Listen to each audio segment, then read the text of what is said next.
Doing the show right after dinner is probably not the best idea.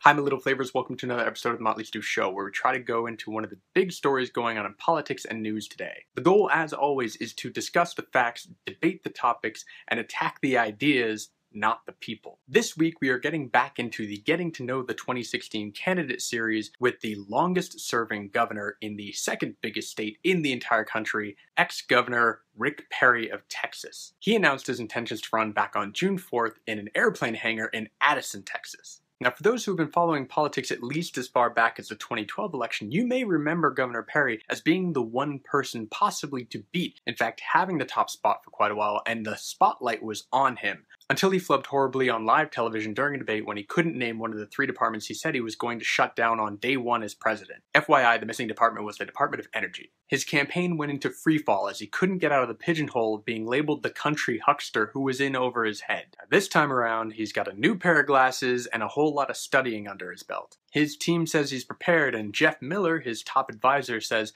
America loves a comeback story. But before we get into that comeback story and where he stands now, let's point out a few things about his past. Now, not a widely known fact about Perry is that he wasn't always the conservative firebrand he is now. Back in 1984, he was actually a Democrat, clinging to the idea of following in the political footsteps of his current idol at the time, Al Gore. Obviously, things have changed. He's also done a lot of things that fly in the face of conservative orthodoxy, or at least the Tea Party brand of it. Back in the 2012 primary season, when Representative Michelle Bachmann was still in the race, she hammered Governor Perry for mandating the HPV vaccine to young girls in his state. Bachmann was still under the undying and still unproven assumption that vaccines, just like the HPV vaccine, cause diseases like autism. Now, Perry took some heat for that, but it was actually Bachmann who came out looking worse. Now, another attack point from the right would be the fact that just like his current competition, Governor Chris Christie of New Jersey, Rick Perry did sign an in-state version of the DREAM Act, giving the children of undocumented immigrants in-state tuition. Now, for a big, loud, and powerful border state, this is a big coup d'etat for those fighting for immigrants' rights. Perry went on to claim that those who didn't support this decision didn't have a heart. Now, just recently at a campaign stop, Perry came out sounding more like Bernie Sanders than the GOP comeback kid. In regards to the too big to fail banks and the bailout back in the day, he said this: "I don't think it's right for Wall Street to be able to walk away from bad mistakes that the people on Main Street have to pay for." Continuing, "If that's populism, then I'm proud to be a populist on that issue."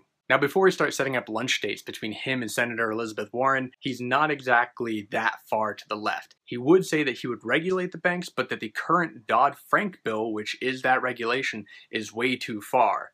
And that bill barely works as it is. Yet keeping him in the good graces of the GOP electorate, there are plenty of red meat issues that he still agrees with them on and will get them on their feet and out to the voting booth. He hates the EPA with a passion, even so far as back in 2010, he took them to court with then Attorney General Greg Abbott, who actually is now the governor of Texas, and he took the EPA to court over the Clean Air Act. They failed in their attempt to actually stop that from rolling out, and it cost the taxpayers of that state $340,000. Now, continuing his ambitious assault against the environment, he said on day one of being president, he would approve the Keystone XL pipeline and immediately revoke all of Obama's executive actions dealing with the environment. He has also used nearly every excuse and talking point in the book to try and deny climate change. He's gone from, "I'm not a scientist," to "it's not settled," to "we're actually in a cooling trend." At a stop in New Hampshire, he was quoted saying this: "There are a substantial number of scientists who have manipulated data so that they will have dollars rolling into their projects."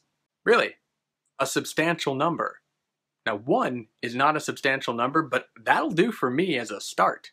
Now, it hasn't been all dark days for the Friends of the Forest during Perry's years. He also signed in some really good water bills during their own devastating drought, and the increase in wind power in his state has been so large that now Texas is the #1 producer of wind energy in the entire country. Now, did he make those decisions for love of the land, or just because they were politically and financially beneficial at the time? We'll never know. And then there are the real crowd pleasers, hating gays and loving guns. Just last week, when the Boy Scouts officially lifted the ban on openly gay scout leaders, Perry's response was timidly, "I believe that scouting would be better off if they didn't have openly gay scoutmasters." Openly gay. I mean, catch that, that's important. He means that they can be gay as long as they never, ever, ever, ever, ever, ever talk about it. Then, back in the day when the Supreme Court finally struck down the anti-sodomy laws across the country, Perry attacked them for it, and later on went to say that there should be term limits for Supreme Court justices because he felt that there were too many activists on the bench. Not stopping there, in his 2012 run for the office, he ran an ad attacking openly gay service members in the military because he thought that they were ruining unit cohesion and they were bad for the country. I'm not ashamed to admit that I'm a Christian, but you don't need to be in the pew every Sunday to know that there's something wrong in this country when gays can serve openly in the military, but our kids can't openly celebrate Christmas or pray in school. I do not picture rainbows of support in his future crowds. Now, as for guns, something Texas is widely known for, he responded to the recent shooting in Lafayette by saying that gun-free zones were the problem and more people should be allowed to take more guns into theaters. He also went on to refer to the massacre in the Charleston church as an accident and said it had more to do with drugs than the availability of guns. But let's come away from those issues for a second and look at his placement in the current standings in the 2016 race. Now, back in 2012, when he came in, it was a big deal, and for a while he was looked at as the man to beat. But now the field is much more crowded, and he's got a big job ahead of him to figure out a place where he can stand out. Cruz, Carson, and Fiorina are already staking out the far right, while Bush, Walker, and Christie are taking the establishment side. And Senator Rand Paul is trying to balance in between, but his dwindling approval numbers really seem to say that that's not working. So, how would a candidate holding on to his 10th place ranking in some polls climb up that public ladder? Attack Donald Trump. As we've seen, Trump is sucking up all the airtime like a drowning man. And these two have actually traded some rather nasty barbs over Twitter and online, as low as Trump saying that the debate should require an IQ test, assuming that Perry wouldn't pass it. But Perry and his team are finding that firing back at Trump twice as hard and without the schoolyard antics can actually light a fire under his campaign. At a recent campaign stop at the Willard Hotel, Perry said this about the real estate mogul with a megaphone. He offers a barking carnival act that can best be described as Trumpism, a toxic mix of demagoguery, mean-spiritedness, and nonsense that will lead the Republican Party to perdition if pursued. He continued, "Let no one be mistaken.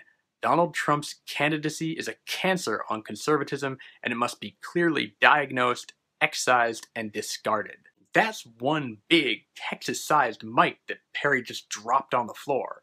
Trump will likely respond with something like, "I'm rubber, you're glue, yada yada yada." Now, Perry has a long road in front of him to try to find a way to stand out in this crowd, and right now his placement on the political totem pole is barely above sea level. Now, if he has some strong showings in the debates and can hold on long enough for some of the smaller fish to get fried, he may have a shot during the primary season. But I think he's also going to need one of the bigger names to flop hard. Someone like Walker, Christie, or Paul. So the question for this week is, what do you think of Rick Perry? Can he really make the 2016 season a comeback story for him? Can he walk that fine line between the establishment and the far right in order to get a national ticket? Let me know in the comments down below. Thanks again for watching another episode of the Motley Stew Show. If you haven't subscribed yet, you can do so here. It helps out the show tremendously, and my phone gets all tingly when you do it. You can also like, favorite, and share this video with whomever you think might want to join in the discussion. Thanks to all of you for keeping the stew tasty. Stay tuned for next week, and as always, here's a little bit of Logan.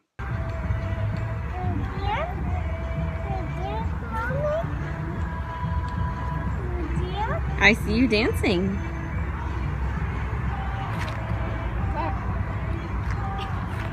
Logan, what are we feeding? Where'd they go? Right there. Look, there's turtles and koi. What's a koi? What's a koi? Where'd they go? What's right there? I see koi. Were they hungry? Yeah, let go. I ate that. Yeah, I think they're finished. I see turtles. Because there's no turtle coming over here. Because there's no turtle. They're coming to see you. They're coming to see you? Are you so excited? I see koi. They're black. We heard them splash. Hi, my little flavors. Welcome to another episode of the Motley Stew Show, where we try to look at one of the bigger stories going on in political. until he flubbed horribly in a bait. In a bait? In a bait? In a bait. I want a bait. Debate, debate, debate. Now, it wasn't all dark days for those friends of the forest during the That's what happens when you try to alliterate.